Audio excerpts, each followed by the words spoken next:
Hello, and welcome to Shane's Microscope. I'm Shane, and this is my microscope. Let's take a peek. Today's sample revisits that moss I collected a while ago. I let it sit indoors in warm conditions for a week and put it back under the microscope. I bet there's some new things in there for us to see. Well, immediately we can see that we just have a ton of activity here. There's a lot of movement.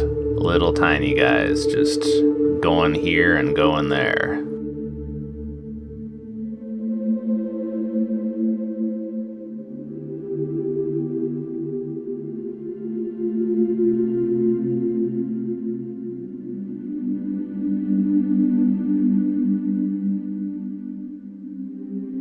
Zooming in on one of the stationary organisms, I can't really tell what that is, but I'm guessing maybe it's some kind of algae. There are a number of motile algae. And oh, looks like we just got photobombed by one of our hypotrick friends. If you recall, that's the Greek hypo for under and thrix for hair. Zooming back out, I found that there seemed to be kind of zones or streams of these guys.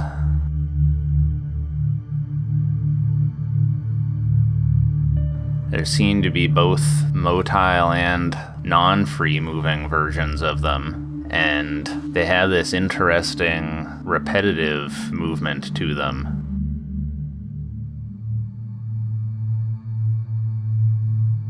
Neat. So then while I was looking around, I noticed some movement, almost missed it, sort of this bizarre twirly motion. And there it goes on the move. Getting a little bit closer, we can see that this is of the genus Blepharisma. That's from the Greek blepharis, or eyelash.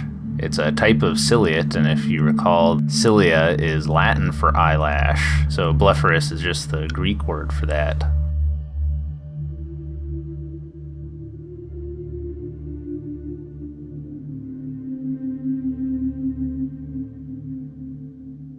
It's got a really interesting shape, and as I zoom in, you can really get a good look right there that this is a heterotrick. That comes from the Greek heteros for different and thrix for hair, because it has those two different types of cilia on it.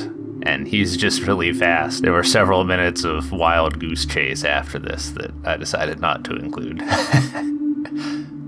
And then looking back at that active stream, I saw this much larger organism.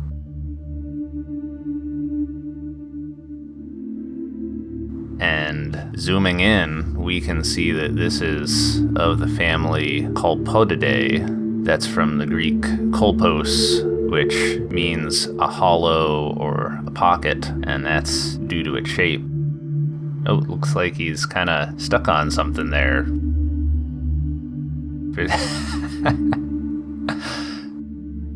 Well, I can't look away now till I make sure he gets free.